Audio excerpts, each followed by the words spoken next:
I have to admit I'm a little bit embarrassed because I haven't broken out my trusty old AeroPress in about 2 years, so I figured it was time for a bit of a revisit and a refresh. And really, there's no better way to reintroduce it than looking up the recent AeroPress Championship recipes and see what techniques are hitting the podium. And yes, for those wondering, there is such a thing as an AeroPress champion. The competitions are held every year, it has qualifiers around the world, and it all culminates with a final showdown. And after it's all said and done, the top 3 winning recipes are published online for everyone in the world to take a look at and try for themselves. And I think there's lots of great tips buried inside those recipes, and the nice thing is because the rules are so strict in the competition, they're actually pretty easy to recreate at home. You can only use a genuine AeroPress, and you have to use all of its parts: the chamber, the plunger, and the filter cap. They do give you the freedom to use any filter you'd like, whether it be classic paper, metal, or even a sock if that's your thing. When it comes to ingredients, they keep it simple: only water and a max of 18 grams of ground coffee. On top of all of that, there's also a time limit of 5 minutes, and I think that's all very reasonable for most folks who are brewing at home. So after digging through all the most recent winning recipes over the last couple of years, I pulled out all the top tips to help you brew the best possible AeroPress, and I'm going to share them with you today. But first, a quick word from this video's sponsor, STANDART Magazine. Nothing goes together quite like a cup of coffee and some quality reading, and STANDART Magazine fits into that pocket of happiness perfectly. This humble, independently published, coffee-focused magazine is always full of informative articles, in-depth profiles, and stunning visuals. On top of the good reads, each issue also comes with a tasty coffee from some of the world's best roasters, which takes the whole experience full circle, from your brain buds to your taste buds. So head over to standartmag.com/Sprometheus, hit the link in the description, or use code Sprometheus at checkout to snag $5 off your very own subscription of coffee and culture, shipped direct to your door nearly anywhere in the world, with a money-back guarantee.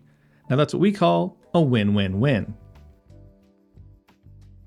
First up, let's talk about the brewing position, and this is one that hasn't changed a whole lot since I last covered the winning recipes all the way back in 2020. Brewing inverted is still by far the most popular position, with only 3 people placing in the top 3 in the last 5 years using the AeroPress in its standard upright position. The benefits of brewing inverted are control and consistency, which in coffee are golden.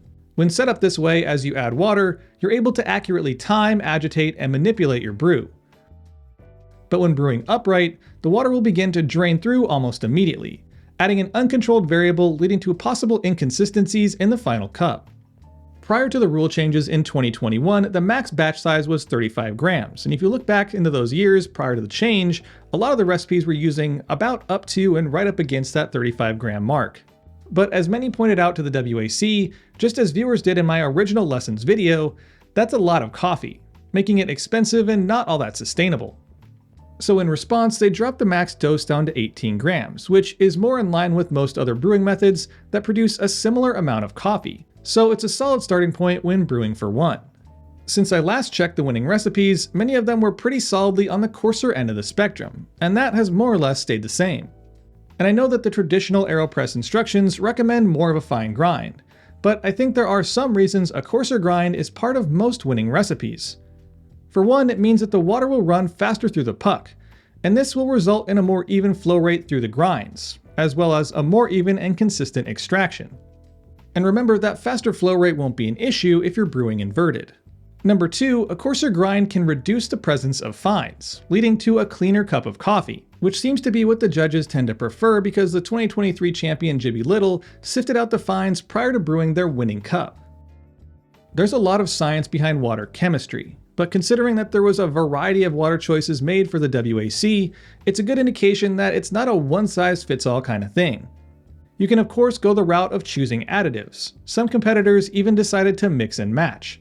But using a simple filtered water should be plenty for your home brewing needs. And just remember, it's the main ingredient in your cup, so the quality matters. Year after year, all the top recipes use at least one paper filter, whether it's the classic AeroPress, an aftermarket, or it's cut from another filter. Some even double up on the paper or use a combination of paper and metal. But paper filters are popular because they trap a lot of the oils and sediment that may come through a metal or cloth filter, resulting in a cleaner, crisper cup. And of course, you can rinse the filter if you want, or not. It doesn't seem to matter. Brew ratios are purely just the balance of coffee to water. For instance, a 1:16 ratio is widely considered the standard for filter brewing, meaning you're using 1 gram of coffee for every 16 grams of water. And for a straight-through, no-fuss cup of coffee, it's a solid choice. But don't be afraid to experiment with some more restricted ratios, creating a denser, more intense coffee concentrate. For example, 2022's top 3 places had brew ratios of 1:5, 1:7, and 1:11. And 2 out of those 3, including multiple winning recipes every year, use what's called bypass, which is simply adding water to the brewed coffee to adjust its strength. This technique is one that I love because it truly allows you to customize your coffee just how you like it, and it eliminates the risk of having to reset, remath, and rebrew if it doesn't taste right. When it comes to brew time, most AeroPress recipes don't exceed 3 minutes, but because in competition they have a total of 5 minutes to get everything done, most of them tend to lean on the shorter end of the spectrum. Up until the 18-gram rule, most winners were well under 2 minutes, with 2019's champion at exactly 60 seconds. But currently, because they need to get the most out of a smaller dose, along with a coarser grind, the brew times did bump up slightly, to an average of around 2 minutes. This ensures there's enough contact time between your coffee and the water to extract its flavor. You can also increase or bolster your extraction by using agitation. Most winning recipes include at the very least a few quick stirs, and a variety of techniques, patterns, and tools. But however you do it, keep track of how and how many times, so you can adjust or repeat the recipe whenever you'd like.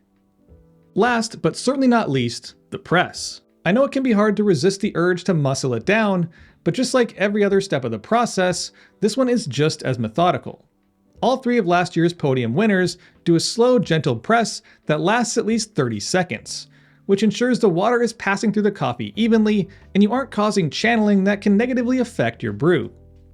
Of course, in the end, I have to say that these recommendations are just that, recommendations. They're optional, and it may not produce the exact cup you're looking for. But for those who love a clean, crisp brew, these will serve you well. And of course, there are WAC winners who don't follow each and every one of these methods, so don't get too caught up in the details and just explore each and figure out which works best for you and your coffee. Anyway, as I wrap this one up, it's time to pass the conversation on to you. What's your favorite recipe, and what tips and tricks would you like to share with your fellow AeroPress brewers? Drop your answers to those questions and any others you may have in the comment section down below. And as always, I'll see y'all next week. Thanks for watching, and if you enjoyed the video, don't forget to like, share, and subscribe. Hit that little bell button for notifications of new videos posted every Friday. Check out my Instagram at Sprometheus for content throughout the week, my blog at Sprometheus.com, and as always, stay caffeinated. Pony Boy.